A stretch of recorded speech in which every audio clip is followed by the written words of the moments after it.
sick and tired watching MacBook Air reviews that only confuse you more? Are you listening to reviewers tell you about the number of cores in the processor and the number of nits in the brightness and wondering what to make of all of this very technical information? Well, no, it's not just you. And whilst these stats matter, what matters more is what they mean for you. My name is Akshay Goenka, and today I'm going to tell you what you need to know in simple English if you're thinking about getting the MacBook Air. First, the headline. The MacBook Air has long been known to be the best of both worlds. It has a super thin and light form factor, and combined with an all-day battery life and performance comparable to the pros for most everyday tasks, it's easily the world's best-selling laptop for more than a decade now.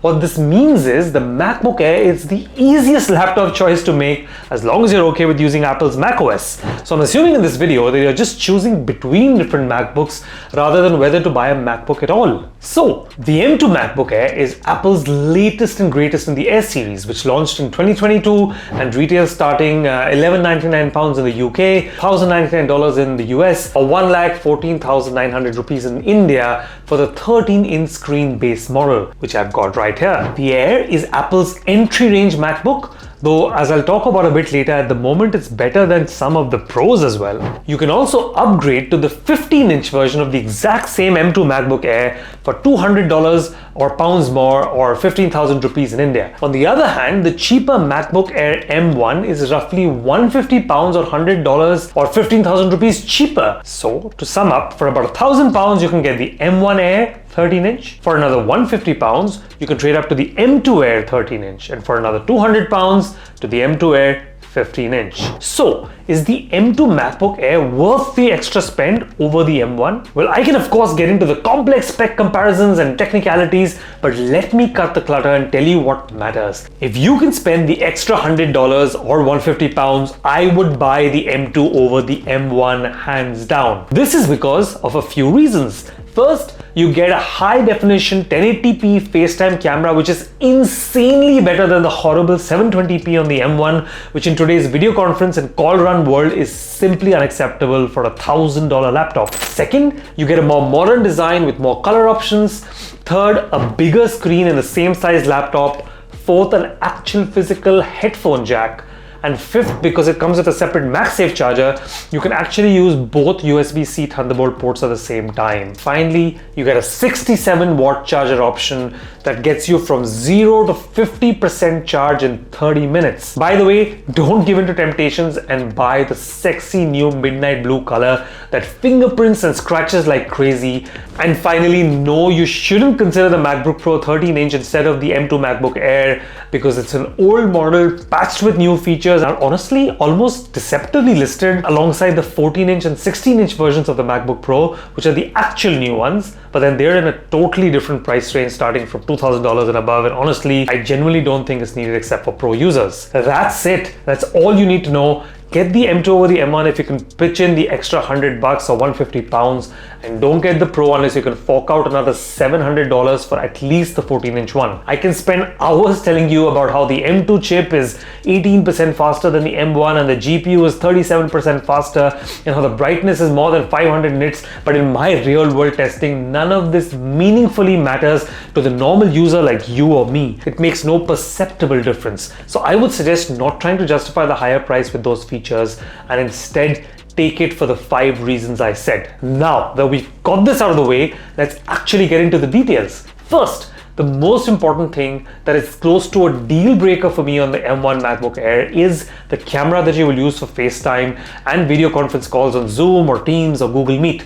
The M1 MacBook Air had a truly terrible 720p webcam, and I'm not being nitpicky, it was simply horrible, especially for a laptop that costs that much and well north of $1,000. MKBHD in his review of the M1 Air last year literally called it almost perfect, and that was because of this inexplicably bad webcam on such a premium product. Second, the design. When combined with the thinner, sleeker design with smaller black bezels at the edges of the screen to make it look bigger, this laptop actually deviates from Apple's long-standing wedge design for MacBook Airs. But it looks super sleek, and I personally love it even more than the earlier design, and it maintains Apple's clean signature design aesthetic with a unibody design made from one piece of metal with no joints of any kind, and it comes in 4 colors Midnight, Starlight, Space Gray and Silver.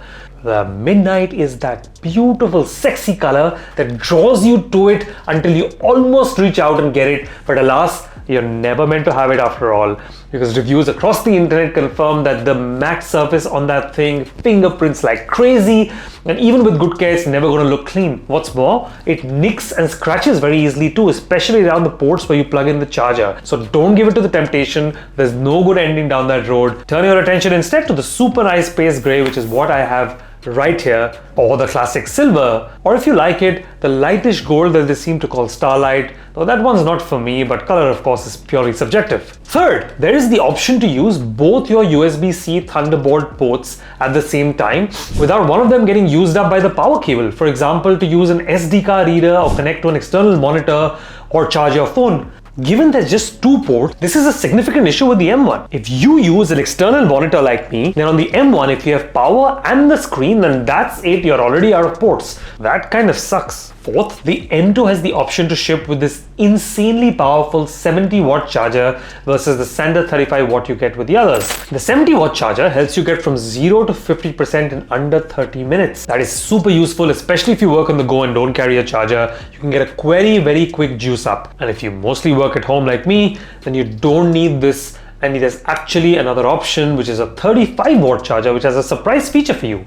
It has an extra USB-C port on the power charger right next to you, which is a very nifty feature to actually charge an iPhone or an iPad right in parallel. So there's something for everyone. Now, as I mentioned, the 15-inch MacBook Air is $200 a pound more than the 13-inch version, and these are literally identical laptops except for the size of the screen, so the choice comes down entirely to portability and personal preference.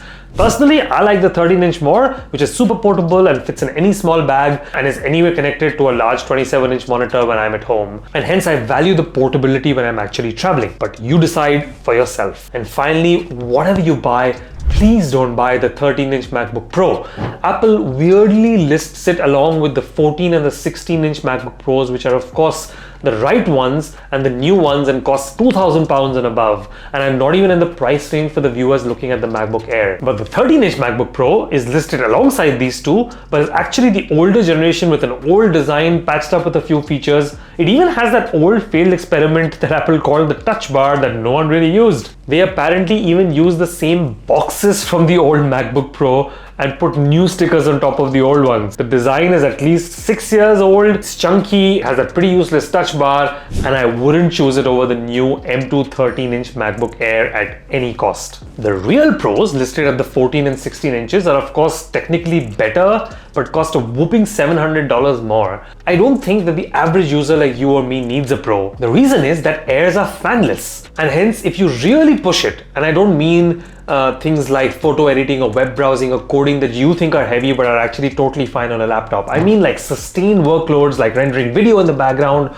or super heavy gaming can throttle up. But the MacBook Air M2 is not a pro laptop, it's just an entry-level laptop, and it's already in the pro races. Brian Tong on this video put it through an intense video export, and the Air took 1 hour 35 minutes versus the 1 hour 24 minutes for the Pro. I mean, that 10 minutes not life-changing. And by the way, there's a lot of talk in other reviews about the base model with 256GB in the M2 MacBook Air being slower than the 512GB, but in real-world use, it really doesn't matter. And finally, yes, there is a notch, and no, just like the iPhone, it doesn't look ugly and fades away soon enough. Do subscribe if you like this video, and why not watch my review of the Apple Watch Ultra next, or learn about the amazing Apple Vision Pro and how it's going to change technology as we know it.